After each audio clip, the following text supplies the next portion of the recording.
Happening now, we hear from a former employee of the Chautauqua institution who says she tried to raise safety concerns prior to an attack on a world-renowned writer, Salman Rushdie. And law enforcement agencies throughout New York State will be increasing patrols to target speeders, plus an inside look at a concert celebrating a regionally known children's musician who visited the village of Falconer. Live and on demand, this is WNY News Now.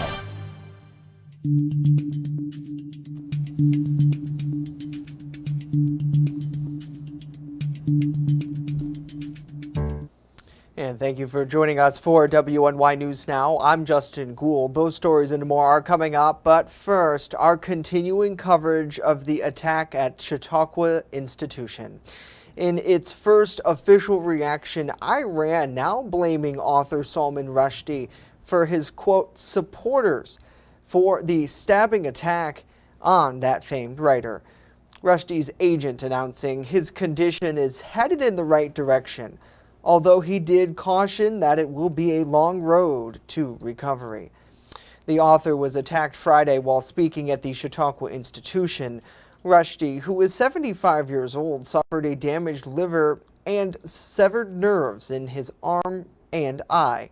He has since been removed from a ventilator and is able to speak. Now, the suspect in the attack has been identified as 24-year-old Hadib Matar. He pled not guilty to attempted murder and assault on Saturday. And a former employee of the Chautauqua Institution is raising safety concerns within that gated community prior to the attack of the world-renowned writer Salman Rushdie. Our Bronson Rasmussen joins us live in the newsroom with more in what is an exclusive interview. Bronson? Justin, former front desk attendant at the Athenaeum Hotel, Sholene Gonzalez, spoke with WNY News Now exclusively about security concerns prior to the attack on Friday. The whole time I've worked there, I never physically ever seen a security officer. I've never seen patrols.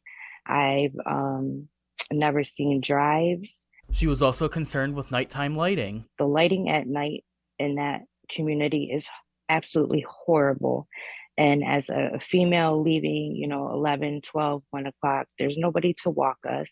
And then, we walk across the highway on top of that to a very, very dark parking lot. It's just scary. It is.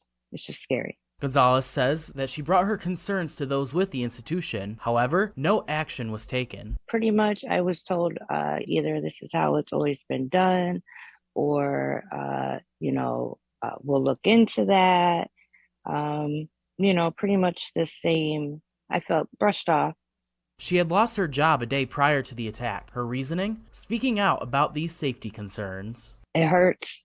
It sucks because, I left and unfortunately I lost my job over it. And this man could have lost his life. And all I was asking for was just to feel safe.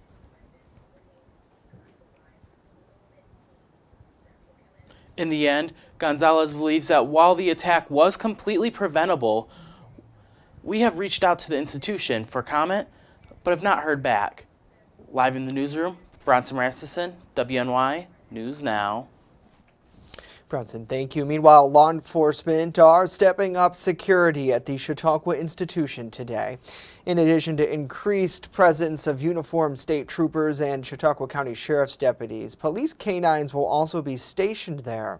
Now, New York law enforcement are working to get ahead of potential future threats as part of a new threat assessment task force that Governor Hochul recently launched. While the attacker's motive in this case is unknown, Governor Kathy Hochul says it's more important now than ever to crack down on the spread of violent extremism on social media in hopes of preventing incidences like this.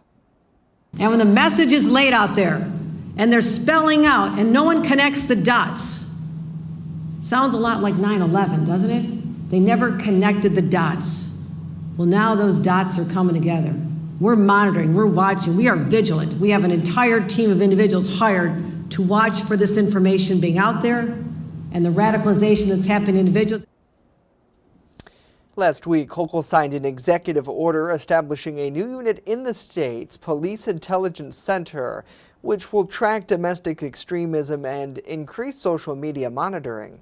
As part of the new order, she also directed counties to work with Homeland Security agents to develop local threat assessment management teams. And in response to the Rushdie attack, New York Governor Kathy Hochul was at Chautauqua yesterday. She wanted to reassure the community there that the state will stay committed to protecting freedom of speech. Erie News Now's Tom Kowalski continues our team coverage today. New York State will always stand up to protect freedom of expression, freedom of speech, and we condemn the cowardly attack on Salman Rushdie. That's what Governor Hochul told the crowd at Chautauqua's Hall of Philosophy, and the institution itself is still committed to fulfilling its programs for the remainder of the season. Chautauqua is committed to providing a home for the voices of artists, preachers, and speakers who've had the ability to change the world for the better. That's why we resumed our programming last night, and that's why we'll complete the important conversations slated for the rest of our season and beyond. Hochul also wanted to assure the institution that this will not affect Chautauqua's rich history. This attack, as horrific as it is, will no longer define who we are, never define who we are as Chautauquans or as New Yorkers. The governor also gave a quick update on the investigation. This was an attack that we're investigating. More details will come out. We'll find out the motivation, confirm what it is. We have our suspicions at this time. However, the attack does have the institute rethinking their security. The police are going to substantially increase our presence here. We're going to do it in conjunction with the county sheriff and in discussion with members of the institute staff. I think we had the plan that we thought was best, and we are certainly reviewing that in great detail. But above all else, Hochul emphasized one thing: the pen is mightier than the sword. And I want it out there that a man with a knife cannot silence a man with a pen. I'm Tom Kowalski, Erie News Now. All right, Tom, thank you. Of course, we're going to continue to follow this story and provide updates as we get them at WNYNewsNow.com and in our free mobile app. Well, now let's switch gears and get a first check of our weather forecast. Chief Forecaster Dakota Hunter standing by with that and a view today from the Chautauqua Lake. Hello, Dakota. Good Monday morning, everybody. And yeah, the clouds are around for this Monday. And, you know, it's going to be one of those what you see is what you get kind of days. But there is going to be a chance that we could see some showers, maybe even some rumbles through the afternoon. So it's not going to be total cloud cover, limited sunshine, a few showers, 69 to 77 with that east-northeast wind. We need rainfall around here. Are we going to see any meaningful rain in sight? I've got that along with the Ultimate Satellite Solution 7-day forecast later in the show, Justin. All right, we'll see you in just a bit as we continue. Law enforcement agencies throughout New York are starting to increase patrols to target speeding. And we check in with the race for governor here in the Empire State, what the GOP candidate is up to. Stay with us. WNY News Now will be right back after this.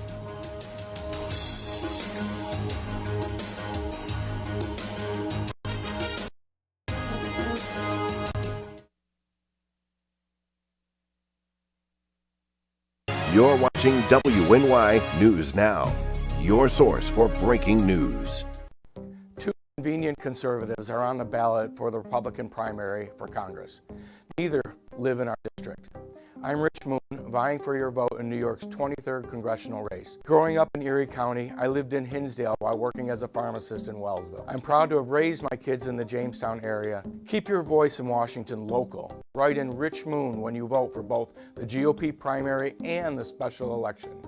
Write in Rich Moon for Congress.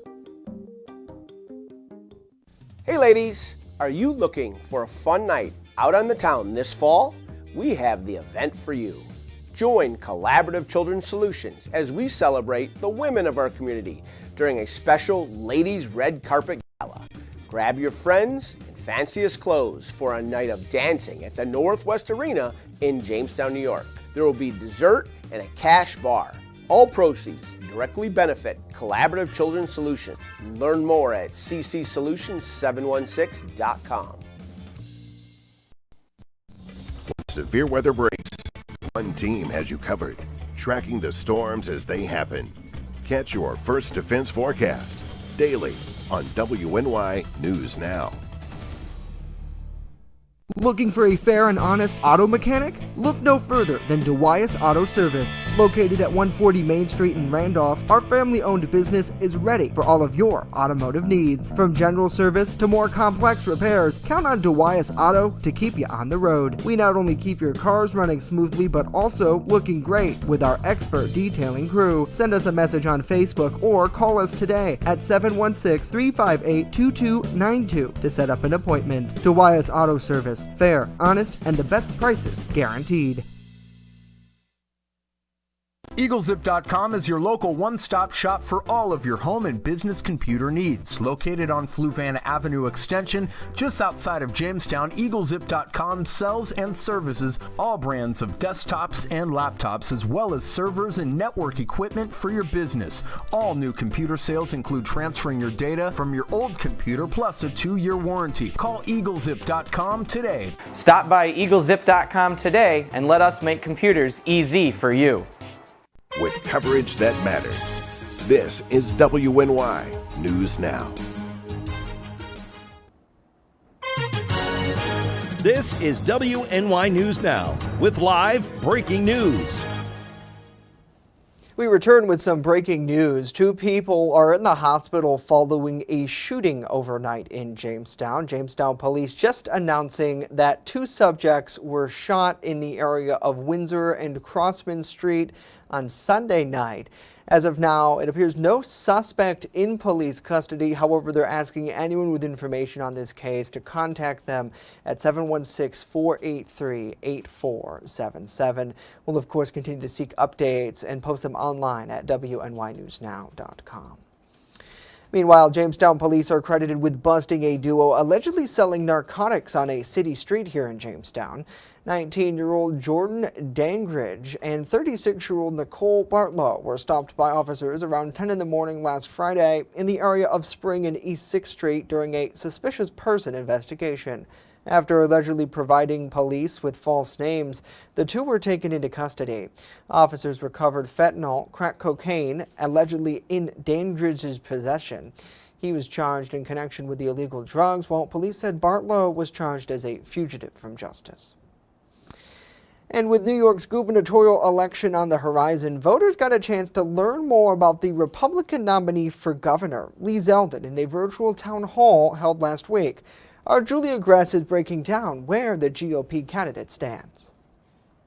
Nick Langworthy, candidate for the New York 23rd congressional seat, hosted the event to showcase Lee Zeldin's message to voters following his win in the June primary. Once you get past June 28th, you're able to focus on being able to speak to everybody more. We need to hit our benchmarks in all 62 counties of this state. According to Langworthy, voters are focused on 3 main concerns: crime, the economy, and corruption. Zeldin assures that his approach of making state agencies business-friendly will help drive the economy upwards. You have taxes that are out of control. You have a quality of education that's being eroded. You have new regulations coming in. The sledgehammer to manufacturing has taken its toll on what was once many vibrant upstate communities. Controlling spending, cutting taxes, reversing the state's ban on the extraction of natural gas, becoming business-friendly, approving new pipeline applications, and public safety would also be on Zeldin's priority list. The will of the people of New York is to repeal cashless bail. Judges need discretion to weigh dangerousness and flight risk and past criminal record and seriousness of the offense on far more offenses. We have a problem in this state with pro-criminal laws that are getting passed, with more pro-criminal laws that one-party Democratic rule in Albany want to get over the finish line in January. Zeldin also proposes a law enforcement bill of rights, an overhaul of the parole board, protection of victims' rights, the repeal of the HALT, the Less is More Act, and rollback discovery changes.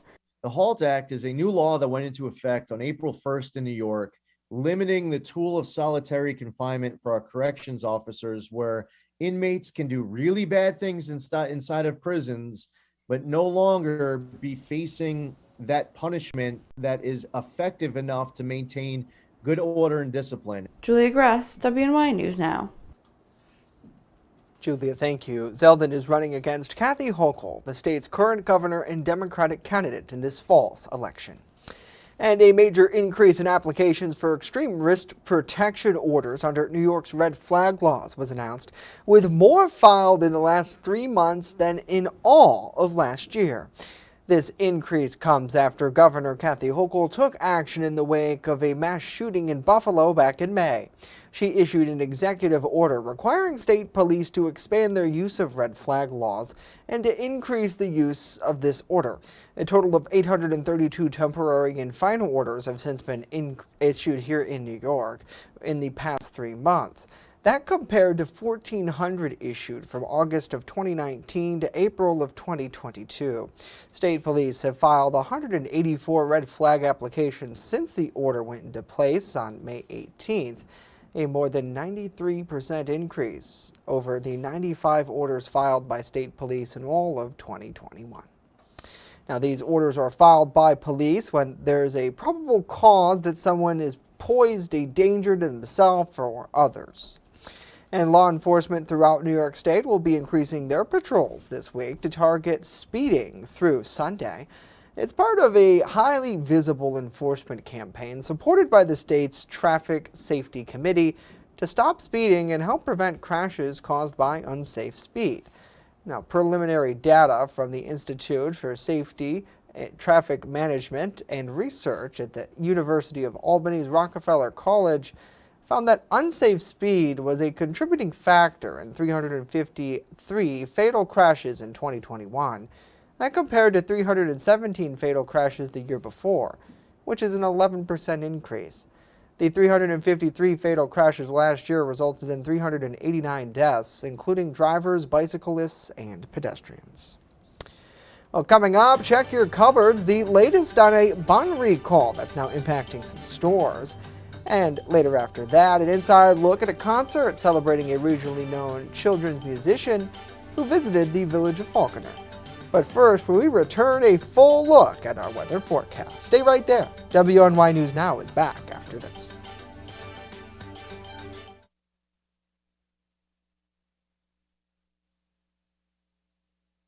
You're watching WNY News Now, where coverage comes first.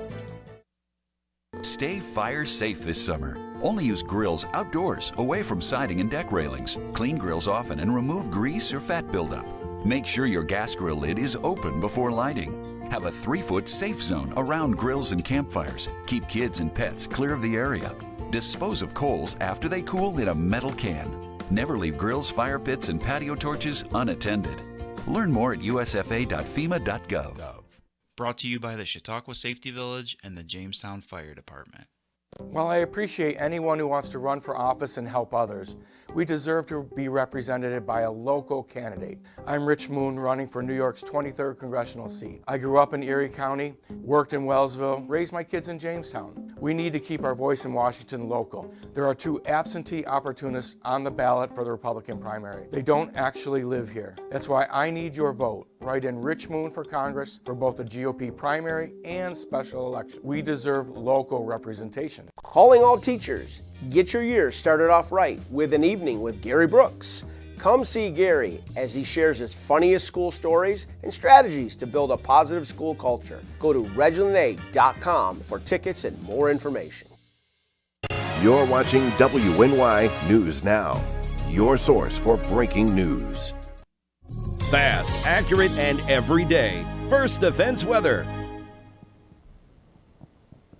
Welcome back, everybody. Wanted to give you a look at the almanac for today. The high yesterday was 77. We started the day at 56, 96, and 41 are the records. And the pollen levels, Alyssa just asked me this morning. The pollens, yeah, it's the grass pollen, and it is also the mold pollen that's giving us the issue right now. And of course, we want to thank Dr. Fred Lewis out in Olean for that report on the pollens out there right now. And here's a depressing stat. We are losing about 1 to 2 minutes of daylight every single day. These are the sunset times over the next 7 days. And by the time we go into the end of the week, we are ultimately going to be looking at temperature or sunset times in the lower 80s. I don't know what I'm doing. Right now, the temperature as of noon hour is 69 with an east wind of 9. The dew point is up, so the dew point's at 56, so that is creating so it's definitely not as dry air as we had over the past couple of days, but the rain chances are going to be coming up here as we go into the next couple of days. But even with these scattered rain chances, it is only scattered. Remember that. And the rainfall over the next 5 days, not much. We're looking at 1/4 of an inch, if that. So no rain here in sight. So if you have a lawn and you like to manicure your lawn, or you have a garden, no help in sight here. Have a boundary moving on through, low pressure to the south, and this is ultimately going to continue sending in waves of low pressure over the next couple of days. So here's the newest run of future scan showing you those scattered showers. And again, this is right around 3 o'clock this afternoon. May see a few scattered rain showers pop up. Those are going to continue through the evening hours. They'll ultimately taper off overnight. We'll go mostly cloudy. We'll start tomorrow mainly dry, and then as we go through the afternoon hours on Tuesday, what a surprise, a repeat. Scattered showers pop up through the afternoon hours. And again, there is about a 40% chance one of you will get wet. And you know how these things are going to work. And by the time we go into Wednesday, we're ultimately going to see a few more showers. So now the next 7 days, powered by Ultimate Satellite Solutions, with the rain and the cloud cover, that's going to keep our temperatures below average in the mid-70s. Isolated shower Thursday, sun returns on Friday, back up into the lower 80s where we should be this time of the year, and then just a few more showers, Justin, over the weekend. All right, Dakota, thank you. Well, some news from around the nation now, and you got to take a look in your pantry today. If you have some of King Hawaiian's products, they might need to be thrown out. The company recalling pretzel slider buns, pretzel hamburger buns, and pretzel bites. It's a voluntary decision right now, but the company says it just wants to be extra careful after one of their ingredients used in the pretzel products were recalled by another company. If you remember, Lions Magnus recently had a voluntary recall too, after concerns dozens of their products could have potentially had bacteria in them that would make people really sick. Now, there haven't been any reports of the products getting anyone sick, and King's Hawaiian hasn't found any of this concerning bacteria, but they say it's best to throw those pretzel products out just in case. You can find more information at the FDA's website. It's fda.gov. And actress Anne Heche has died after being taken off of life support on Sunday.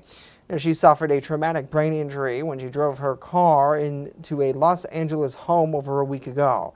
That crash caused a fire that took firefighters over an hour to extinguish.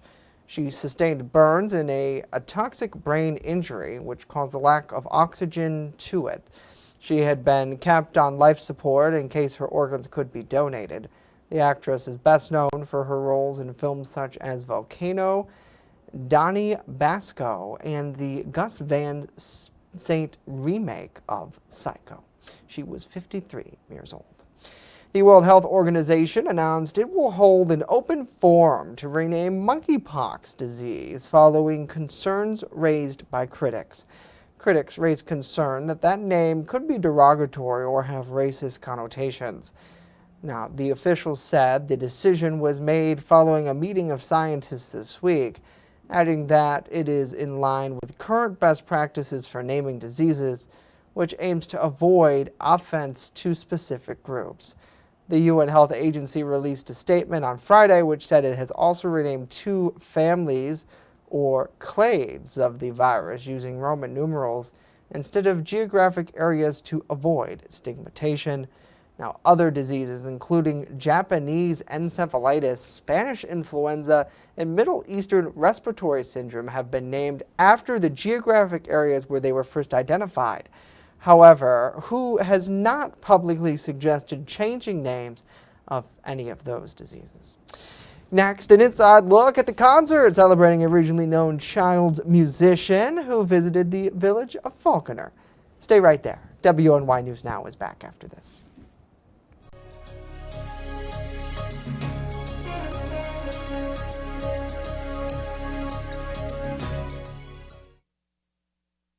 With coverage that matters, this is WNY News Now. I'm in this race because I love our region, its people, and all we do. Hi, Rich Moon here. I'm not someone who has come late to this game using political muscle or a large bank account to manipulate the electorate. I'm running for New York's 23rd congressional seat to keep our priorities local. Growing up in Erie County, working in Wellsville, raising my kids in Jamestown, this is my home. When voting this month, write down Rich Moon for Congress to ensure local representation for both the GOP primary and the special election. Catch your First Defense Forecast daily on WNY News Now. I don't think that many kids in my son's school even do it. He makes fun of his friend who vapes. He would never try it. She's into soccer. She's on the honor roll. She's just not the type. No way. No way. No way. No way, my kid would never vape. Get your head out of the cloud. Today, nearly 8,000 kids will start vaping. Maybe even yours. Learn about the dangers at talkaboutvaping.org. You're watching WNY News Now, your source for breaking news. Finally here today, a Buffalo Music Hall of Fame inductee performed a Salute to Summer concert in the village of Falconer last week, which drew in crowds of younger and older generations alike. Our Alyssa Wright was on hand for that. She joins us live in studio now with more. And Alyssa, full disclosure, we both have a pretty big connection to this musician. Oh, that is right, Justin. Glenn Colton has been performing for over 4 decades. Justin and I both were able to see him when we were very small. Yes, and very small humans. and he's gained quite the following by parents and, of course, kids. His relatives are flying in. They live in Kentucky. They can't wait to give a hug to. I've been doing kids shows since the mid to late 80s. It became a full-time endeavor in the early 90s. Then around 2012, things changed and I had a self-imposed retirement, but now I'm back. So I try to create music that parents, teachers, and kids can actually enjoy together, as opposed to maybe the traditional children's music as is defined by, say, Sesame Street or Barney. I try to find music that adults can enjoy with the kids. A typical Glenn Colton concert is held in school, but at his outdoor shows, Colton says it's easier to interact with the kids. The beauty of shows like this, and believe me when I say this, I've done about 4,000 shows, no two are the same. The topic this summer is creating something beautiful. As the years go on, the alumni get older and older, and it's a wonderful connection. I don't know if you saw the photo that young lady gave me of the picture of her when she was a little girl, and now she's going to college, and it's just a wonderful, priceless thing that only time can create. However, with time, things change, and Colton has learned to adapt. I do know that schools will always have that task of steering young people in the right direction, and it seems every couple of years the verbiage, the actual words they use change, but the essential message is always the same. At the end of the day, all the singer aspires to do is make his audience happy. If I'm having a bad day, my goal is to say I'm going to maximize that 50 minutes to be the best it can be, and when I do that, it just makes me want to do another show. Colton has been performing for the last 40 years. He did take a short break in 2012 in what he called a self-imposed retirement.